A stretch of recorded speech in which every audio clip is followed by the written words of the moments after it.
Hey guys, how are you? I hope आप सब बहुत अच्छे होंगे। तो आज की इस वीडियो में मैं जो बात करने वाला हूँ आप सभी से वो है महिंद्रा की जो दो गाड़ी आती है, Scorpio N and second one is XUV 700। दोनों सिस्टर कार है। इन दोनों की कैसी परफॉर्मेंस है, क्या सिमिलैरिटीज़ है, क्या डिससिमिलैरिटीज़ है, ये मैं बात करूँगा। और ये दोनों में किनको कौन सी गाड़ी सेलेक्ट करनी चाहिए वो भी मैं लास्ट में आपको बता दूँगा। तो चलिए बिना टाइम वेस्ट किए हम लोग सीधे कंटेंट पे चले जाते हैं। हाँ, मैं एक चीज़ और बताता हूँ कि इस वीडियो के बाद जो वीडियो आएगा वो गाड़ियों का, स्पेशली स्कॉर्पियो और XUV का पहले ही आएगा कि ईच गाड़ी का जो भी वेरिएंट वाइज फीचर्स आता है वो मैं, जो यूजेबल फीचर्स है वो मैं एक्सप्लेन कर दूंगा, और किनको कौन सी गाड़ी लेनी चाहिए प्राइसिंग के साथ वो भी मैं एक्सप्लेन कर दूंगा। तो बने रहिए मेरे चैनल पे, सब्सक्राइब कर लीजिए चैनल को और बेल आइकन को दबा दीजिए ताकि जो नेक्स्ट वीडियो आएगा वो आप तक पहुंच जाए, आपको नोटिफिकेशन चला जाए उस वीडियो का। तो जो स्कॉर्पियो एन और XUV 700 है, ये पहले क्या हुआ करता था कि जो आपका स्कॉर्पियो आता था, जो स्कॉर्पियो क्लासिक है वो, और XUV 500, ये दोनों गाड़ी में एक सेगमेंट का गैप हुआ करता था। लेकिन जब से महिंद्रा ने XUV 500 को XUV 700 किया है और स्कॉर्पियो एन किया है, तब से क्या हुआ है कि इन दोनों की जो प्राइस सेगमेंट है और जो एक रेंज है वो ऑलमोस्ट सिमिलर हो गया है। बहुत सारे वेरिएंट्स एक दूसरे को ओवरलैप करती है। तो इंक्लूडिंग मुझे, बहुत लोगों को स्टार्टिंग में कन्फ्यूज़न हुआ था कि कौन सी गाड़ी बेहतर है। ये कहीं ना कहीं प्राइसिंग में भी ना उतना ज़्यादा डिफरेंस नहीं है।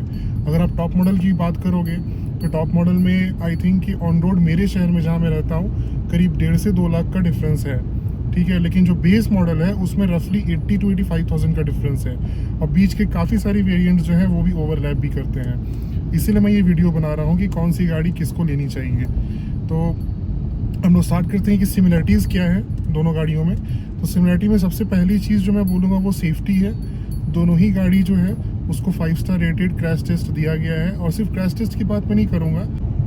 हम ये कह सकते हैं कि क्रैश टेस्ट रेटिंग हर तरह की सेफ्टी नहीं होती है, लेकिन इतना तो आपको क्रैश टेस्ट रेटिंग बता देता है कि जो भी गाड़ी आप देख रहे हो उसकी बनावटी जो है, जो ऊपर का ढांचा है वो कितना स्ट्रॉन्ग है।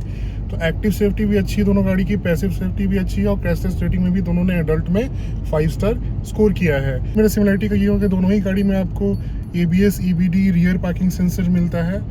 दोनों ही गाड़ी में आपको टायर प्रेशर मॉनिटरिंग सिस्टम मिलता है। दोनों ही गाड़ी में आपको चाइल्ड एसोफिक सीट्स मिलते हैं। दोनों ही गाड़ी में आपको डुअल जोन क्लाइमेट कंट्रोल मिलता है। ये सेफ्टी फीचर नहीं, कन्वीनियंट फीचर है, पर दोनों गाड़ी में मिलता है। और दोनों गाड़ी में आपको automatic headlamp with automatic wipers मिलते हैं। दोनों गाड़ी में आपको सनरूफ प्रोवाइड करे गए हैं। हाँ ठीक है, स्कॉर्पियो में छोटा सनरूफ है, XUV में पैनोरामिक सनरूफ है जिसे महिंद्रा स्काई रूफ बोलती है, पर दोनों गाड़ी में ही आपको ये सारी चीज़ें मिलती है। और क्या मिलती है, एंटी पिंच जो पावर विंडो होती है ड्राइवर साइड की, अगर आपके बीच में हाथ आ गया तो वो विंडो अपने आप खुद ब खुद नीचे चला जाएगा, ये भी दोनों गाड़ी में ही मिलता है। तो ये कुछ सिमिलरिटी थी दोनों गाड़ी की। और साथ ही साथ दोनों में ही ट्रांसमिशन में भी आपको manual and automatic, means petrol and diesel दोनों के साथ आपको manual as well as automatic option मिलता है। किस वेरिएंट में क्या मिलता है, जैसा मैंने स्टार्टिंग में बताया, वो मैं आपको एक नेक्स्ट वीडियो में बता दूंगा किस वेरिएंट में आपको क्या मिलेगा किस गाड़ी में। बट ये मोटा मोटी दोनों गाड़ी की सिमिलरिटी रही। सिमिलरिटीज़ में एक और पॉइंट आता है डायरेक्ट पार्टिकुलेट फिल्टर। ये DPF रीजनरेशन एक चीज़ होता है, जब से BS6 आया है 2020 में, उसके बाद से ये DPF रीजनरेशन एक प्रोसेस है जो कि हर डीजल गाड़ियों में होता है। स्पेशली जो बड़ी साइज़ की डीजल गाड़ियाँ होती हैं मोर देन 1500 cc, उन गाड़ियों में ये सिस्टम होता है। तो DPF रीजनरेशन जो होता है वो तो प्रोसेस है ही जो डीजल गाड़ी में कॉमन है, तो ये दोनों गाड़ी में भी कॉमन है। मतलब स्कॉर्पियो एन और XUV 700 के डीजल मॉडल में ये होता है। साथ ही साथ एक एडब्लू एक लिक्विड होता है जो कि डाला जाता है गाड़ी के एक कंटेनर में, जो कि क्या काम करता है मैं बता देता हूँ। वो क्योंकि भी हर जगह इंडिया में BS6 डीजल अवेलेबल नहीं है, तो BS4 डीजल में जिस चीज़ की रिक्वायरमेंट होती है उसको जो BS6 बनाता है, उस चीज़ को बैलेंस करने के लिए एडब्लू ऐड किया जाता है एक टैंक में, जो कि डीजल के साथ मिक्स करके गाड़ी को एक ऐसा मिक्सचर ऑफ फ्यूल प्रोवाइड करता है जो कि BS6 कंप्लायंट इंजन को हार्म ना करे। तो ये एडब्लू जो होता है, ये दोनों ही गाड़ी में 10,000 किलोमीटर पे 20 लीटर का 1500 रुपये का एक आता है, पाउच आता है, वो डलाता है। तो ये दोनों गाड़ी में ही ये खर्चा है और ये कॉमन है, तो ये भी है, सिमिलरिटीज़ है। अगर कार की सर्विस कॉस्ट की बात कीजिएगा तो जो डीजल मॉडल है वो दोनों ही गाड़ी में जो पेड सर्विस होता है, अगर आपका कोई एडिशनल खर्चा नहीं आ रहा है, तो 8,000 से 10,000 का खर्चा होता है। इंजन है उसमें 6 से 8,000। ब्रैकेट बताया हूँ, ये हर 10,000 किलोमीटर पर होता है। जो स्टैंडर्ड एक सर्विसिंग कॉस्ट आता है वो होता है। इसके ऊपर अगर आपकी गाड़ी में कुछ एक्स्ट्रा वियर एंड टियर है उसका अलग से खर्च जुड़ेगा। अब मैं बात करता हूँ कि अब कौन सी गाड़ी किस चीज़ में अच्छी है। तो इसमें देखिए मैं टोटल 10 पॉइंट में इसको डिवाइड करने वाला हूँ और 10 पॉइंट का मैं एक नंबरिंग करूँगा जो कि आप इस वीडियो के नीचे डिस्क्रिप्शन में देख सकते हैं। और लास्ट में आउट ऑफ 100 मैं कितना किसको दे रहा हूँ वो भी मैं आपको डिस्क्रिप्शन में यहाँ पे क्लियर कर दूंगा, तो आपको क्लियर पिक्चर मिल जाएगा कौन सी गाड़ी किस चीज़ में बेहतर है। देखिए मैं दोनों ही गाड़ी चला चुका हूँ। मैं नहीं रिकॉर्ड कर पाया क्योंकि मेरे पास उतना इक्विपमेंट्स फिलहाल नहीं है, इसलिए मैं रिकॉर्ड नहीं कर पाया, बट मैंने दोनों गाड़ी ही चलाई है। करते हैं इंजन से स्टार्ट करते हैं सबसे पहले। तो इंजन जो है दोनों गाड़ी में डीजल एंड पेट्रोल दोनों ऑप्शन दिया है महिंद्रा ने। जो पेट्रोल है उसमें जो XUV है वो बनाता है 197 PS and 380 newton metre torque. Let me check, मैं गलत तो आपको नहीं दे रहा हूँ, नहीं मैं सही आपको इन्फॉर्मेशन दे रहा हूँ। 197 bhp और 380 न्यूटन मीटर टॉर्क। वहीं जो डीजल बनाता है वो बनाता है दो इंजन, एक MX वेरिएंट और एक EX वेरिएंट पे आता है XUV 700 में। तो जो MX वेरिएंट है उसमें 150 bhp with 360 newton metre torque आता है डीजल में। वहीं जो आपका हायर वेरिएंट है जो EX वेरिएंट आता है उसमें आपका आएगा 185 PS की पावर रहेगी और साथ ही साथ आपको 420 न्यूटन मीटर का टॉर्क मिलेगा। अगर आप इसका ऑटोमेटिक वेरिएंट में चाहिएगा तो उसमें आपको डीजल में कोई भी पेट्रोल में कोई भी चेंजेस आपको नहीं मिलेगा पावर एंड टॉर्क फिगर में, लेकिन डीजल में जो है आपका जो टॉर्क है वो बढ़ जाता है। मतलब डीजल में आप अगर ऑटोमेटिक लीजिएगा XUV 700 तो वो आपको मिलेगा 185 PS 450 न्यूटन मीटर टॉर्क। और बिलीव मी गाइस उसकी पावर इतनी ज़्यादा है उस गाड़ी की, मैं चलाया हूँ, बहुत एक्सट्रीमली फन टू ड्राइव मुझे वो गाड़ी लगती है। One of the best SUV भी इंडियन मार्केट में XUV 700 है। SUV के बाद अब मैं बात करता हूँ आपसे स्कॉर्पियो के बारे में। स्कॉर्पियो में भी XUV की जैसा ही दो इंजन आता है, एक पेट्रोल एक डीजल।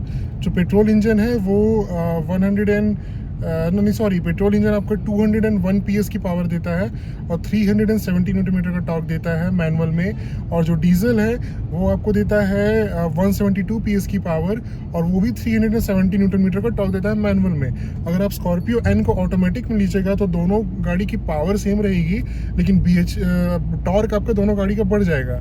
मतलब कि अगर आप पेट्रोल लीजिएगा तो 201 PS के साथ 380 न्यूटन मीटर टॉर्क हो जाएगा ऑटोमेटिक में। वहीं पर अगर डीजल लीजिएगा तो 172 PS के साथ 400 न्यूटन मीटर टॉर्क हो जाएगा ऑटोमेटिक में। तो ये थी स्कॉर्पियो और XUV 700 की इंजन के बारे में मैंने जो भी आपको था बता दिया। दोनों का क्या रेटिंग है वो मैं आपको डिस्क्रिप्शन में मैंने बताया, आप देखते जाइएगा मैंने दोनों को क्या क्या रेट किया है। इंजन के बाद आता है सस्पेंशन, किस गाड़ी की राइड क्वालिटी कैसी है। देखिए दोनों की राइड क्वालिटी अच्छी है, लेकिन क्योंकि हम कंपेयर कर रहे हैं तो जो XUV 700 है वो हाई स्पीड पे ज़्यादा प्लांटेड रहती है, लो स्पीड में उसमें जर्क कम फील होता है। क्योंकि क्या है कि XUV 700 की जो सस्पेंशन है उसकी जो ट्रैवल है वो थोड़ी सी ना कम है। तो क्या होता है कि आप हाई स्पीड में अगर शार्प पॉटहोल में आप जब हिट करते हैं तो वो ऐसे दब जाता है, तो वही ठप एक साउंड आता है। और मोनोकॉक चेसिस भी है तो उसका भी एक अलग रहता है साउंड। तो XUV 700 में ये चीज़ है, बट वो कहीं से भी आपका बाइंग डिसीजन चेंज करेगा ऐसा कोई कुछ भी वो चीज़ नहीं है। स्कॉर्पियो की जो सस्पेंशन है उसकी ट्रैवल थोड़ी सी ज़्यादा है, XUV की इतनी है तो स्कॉर्पियो की सस्पेंशन की ट्रैवल इतनी है। ठीक है, तो वो क्या होता है हाई स्पीड में अगर आप शार्प पॉटहोल को अगर आप हिट करोगे तो उसमें कम बॉडी में इफेक्ट आएगा। ये आपको ऐसा लगेगा कि गाड़ी ने ये झटका झेल लिया। ठीक है, और वही चीज़ XUV में भी लगेगा, लेकिन स्कॉर्पियो में थोड़ा ज़्यादा आपको स्ट्रॉन्ग कार का एक फीलिंग देगा। और क्या है कि वो लैडर ऑन फ्रेम है, तो लैडर ऑन फ्रेम की ना ये कैरेक्टरिस्टिक्स होती है कि जहाँ पे रोड ख़राब रहता है वहाँ पे वो गाड़ियाँ थोड़ी अच्छी चलती है। ठीक है, अभी मैं बात करता हूँ हाई स्पीड की। आपका सिटी स्पीड में थोड़ा सा गाड़ी लैडर ऑन फ्रेम है तो आपका वो वर्टिकल मूवमेंट गाड़ी में रहता है। ठीक है, हाई स्पीड में भी गाड़ी में वर्टिकल मूवमेंट रहेगा, बट गाड़ी को अगर आप स्कॉर्पियो क्लासिक से या पुरानी स्कॉर्पियो S11 से कंपेयर कीजिएगा तो गाड़ी बहुत ज़्यादा प्लांटेड है। लेकिन XUV से कंपेयर कीजिएगा तो थोड़ा यहाँ पर वो कम मार्क्स लेकर के आएगी। अब हम बात करते हैं हैंडलिंग का। तो हैंडलिंग जो है गाड़ी की दोनों की काफ़ी अच्छी है। दोनों गाड़ी का स्टीयरिंग काफ़ी ज़्यादा लाइट है सिटी स्पीड पे। दोनों गाड़ी की स्टीयरिंग अच्छे से वे अप हो जाती है हाईवे पर और कॉन्फिडेंस भी ठीक ठाक दे देती है। मतलब आपको कनेक्टिंग फील ठीक ठाक करा देती है। मतलब ये भी नहीं, मैं नहीं बोलूँगा कि बेस्ट कनेक्टिंग फील कराती है, बट आपको कनेक्टिंग वो गाड़ी फील करा देती है। थोड़ी सीट कंफर्ट।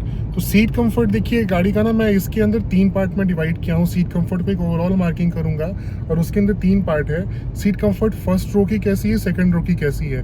तो आपको XUV 700 में फर्स्ट एंड सेकंड रो में दोनों ही में ज़्यादा बेटर स्पेस मिलेगा और जो सीट की कुशनिंग है वो भी आपको बेटर फील होगी XUV 700 में। आपको स्कॉर्पियो एन में थोड़ा सा अपराइट पोजीशन मिलता है, बट कंफर्ट की जहाँ तक अगर मैं बात कर रहा हूँ तो XUV 700 का फर्स्ट एंड सेकंड रो ज़्यादा कंफर्टेबल है।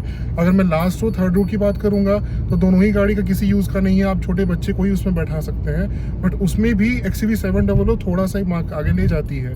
स्कॉर्पियो एन में तो बिल्कुल ही लेग स्पेस मुझे लगता है कि वो बच्चा में भी ना, कोई जो सबसे छोटा बच्चा आपके घर में है वही बैठ सकेगा। पर आप सोचिए कोई अगर हाई स्कूल गोइंग किड को बैठा दे तो वो स्कॉर्पियो में संभव नहीं है। अगर मैं अब पीछे लगेज स्पेस की, बूट स्पेस की बात करूँ तो थर्ड सीट को टम्बल करने के बाद आपका जो है वो जो बूट स्पेस है वो स्कॉर्पियो में बहुत अनइवन सा रहता है। तो थर्ड सीट आपका, जैसे ये सीट है स्कॉर्पियो का, पीछे से डिक्की खोले, एक बार ऐसे टम्बल किए, बस ऐसे ही रह जाता है, ठीक है। और वो ऐसे खड़ा सा रहता है और नीचे में जो आपका वो है फ्लोरिंग है वो भी थोड़ा सा ना ऐसे अनइवन सा रहता है स्कॉर्पियो एन में। XUV में क्या है कि ये सीट है, आप इसको टम्बल किए ऐसे वो लेट जाता है और फ्लैट हो जाता है बिल्कुल उसका डिक्की, और उसका उसमें सामान रखना थोड़ा सा ईजी होता है। अब मैं अगर प्रैक्टिकलिटी की बात करूँ, क्योंकि सीट कंफर्ट में अगर प्रैक्टिकलिटी भी देखिएगा कौन सी गाड़ी में कितने सामान आप रख पा रहे हैं तो उसमें बात करूँगा।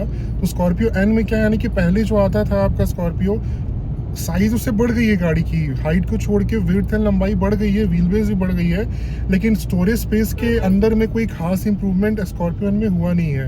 वहीं पर अगर आप XUV 700 को देखिएगा तो काफ़ी ज़्यादा इंप्रूव्ड है XUV 700 अपने प्रीडिसेसर से, यानी कि XUV 500 से।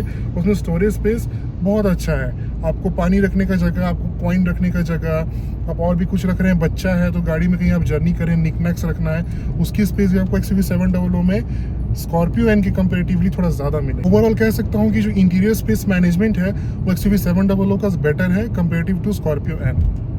इसके बाद मैं बात करता हूँ कि किसकी हेडलाइट कैसी है रात में। देखिए दोनों गाड़ी की हेडलाइट बहुत अच्छी है, लेकिन XUV को एक बूस्टर मिलता है, मतलब उसमें एक हेडलाइट बूस्ट लगा हुआ है जो कि 80 km/h की स्पीड से अगर आप ऊपर जाइएगा तो एक्स्ट्रा लाइट ऑन हो जाता है उस गाड़ी में, जो कि आपको एक्स्ट्रा बूस्ट देता है। दोनों गाड़ी की लाइट अच्छी है, बट बूस्टर के कारण यहाँ पर भी XUV 700 एक बाजी आगे मार देती है। इसके बाद आता है कि फीचर्स किस गाड़ी में क्या है।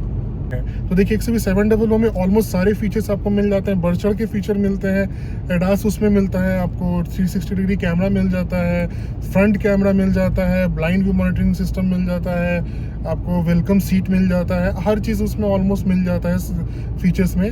लेकिन कुछ चीज़ उसमें कमी रह गई थी, जैसे कि ऑटो डीम IRVM नहीं था, कूल्ड सीट नहीं था, पैडल शिफ्टर नहीं था, उसके बाद पावर टेलगेट नहीं था। तो ये सारी चीज़ें हैं जो उसके कंपटीटर है MG हेक्टर वो प्रोवाइड करती हैं, लेकिन XUV 700 नहीं करती हैं। और अभी 1.5 साल हो गया XUV 700 को लॉन्च किए हुए, तो मैं ऐसा एक्सपेक्ट कर रहा हूँ कि इस गाड़ी कोई अपडेट आएगी जिसमें कि ये सारे फीचर भी इंक्लूड कर दिए जाएंगे। और जहाँ तक बात है स्कॉर्पियो का, तो स्कॉर्पियो एक सॉर्ट ऑफ जैसे कि लैडर फ्रेम कार है वो, तो लैडर फ्रेम कार में वो जो भी चीज़ दे रही है वो मतलब अगर उस रेंज में हम देखें लैडर फ्रेम में, तो वो अगर फॉर्च्यूनर को भी आप कंसिडर कीजिएगा तो फॉर्च्यूनर से ज़्यादा ही फीचर आपको दे रही है। स्कॉर्पियो एन में क्या है ना कि इतने सारे फीचर्स तो नहीं है, लेकिन फीचर्स की मैनेजमेंट थोड़ी बेटर की गई है उसमें। अभी क्या है कि स्कॉर्पियो एन में भी आपको वेंटिलेटेड सीट्स नहीं मिलता है, उसमें भी आपको ऑटो डिम IRVM नहीं मिलता है, उसमें भी आपको पैडल शिफ्टर नहीं मिलता है, टेलगेट तो उसमें कभी पावर का हो ही नहीं सकता क्योंकि वो साइड में खुलता है, लेकिन front parking sensor Scorpio N में आपको मिलता है।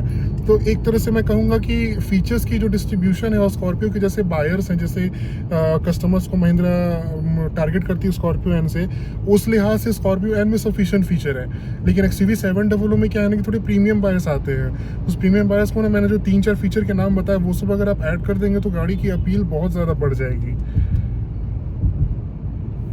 उसके बाद मैं बात करता हूँ कि गाड़ी की हॉर्न के बारे में मुझे बात करनी है। इस दोनों गाड़ी को हॉर्न में मैं ज़्यादा मार्किंग नहीं दे पाऊंगा, क्योंकि हॉर्न दोनों की है तो आपकी वो पोलो स्टाइल जर्मन वाली हॉर्न है, लेकिन दोनों में ना थोड़ा डिले है। मतलब जब हॉर्न दबाएगा ना तो देखिए मेरी कार का मैंने दबाए इमीडिएटली बजा, बट स्कॉर्पियो एन XUV 700 में क्या इंक्लूडिंग ये थार में भी मैंने देखा था कि आप जब प्रेस करते हैं तो 1 से 2 सेकंड का डिले होता है। फरवरी 2023 में अगर दोनों गाड़ी की प्राइसिंग की बात करें तो XUV 700 जो है वो लगभग 13.5 लाख एक्स शोरूम से स्टार्ट होकर के लगभग 25.5 लाख तक जाती है। वहीं पर जो स्कॉर्पियो एन है वो 13 लाख से स्टार्ट होकर के तकरीबन 24,500 तक जाती है एक्स शोरूम। तो प्राइसिंग में भी ज़्यादा डिफरेंस नहीं है, दोनों नेक बाई नेक है। ऑन रोड प्राइसिंग में ऑफकोर्स थोड़ी सी डिफरेंस आ जाती है, जैसे मैंने आपको स्टार्टिंग में बताया। तो ये थी मेरी एक sort of comparison video Scorpio N और XUV 700 की। अब मैं बात करता हूँ किसको कौन सी गाड़ी कंसिडर करनी चाहिए इन दोनों में से। तो देखिए, जिनका ज़्यादा जो रन है वो हाईवे पर है, ठीक है, जिनका ज़्यादा रन जो है वो सिटी में है, जो एक फैमिली मैन है, जो परिवार को लेकर चलते हैं, जिनको ज़्यादा कंफर्ट चाहिए, जो ओकेजनली कभी कभार कहीं चले गए हिल्स पर या फिर मनाली चले गए, लद्दाख चले गए, उनके लिए ओकेजनली है, वो XUV 700 को जाएं। फिर जो रियल स्टेट में काम करते हैं, जिनको बहुत ज़्यादा साइट्स पर जाना होता है, या फिर जो ऑफ रोडिंग व्लॉगिंग करते हैं, या जिनको सिर्फ ऑफ रोड के लिए ही कार लेनी है, वो जाएं स्कॉर्पियो एन में। क्योंकि स्कॉर्पियो एन जो है ना कहीं थार और XUV 700 के बीच में बैठता है। कंफर्ट स्कॉर्पियो एन में भी है लेकिन XUV 700 में ज़्यादा है। पावर स्कॉर्पियो एन में भी है लेकिन XUV 700 में ज़्यादा है। फीचर स्कॉर्पियो एन में भी है लेकिन XUV 700 में ज़्यादा है।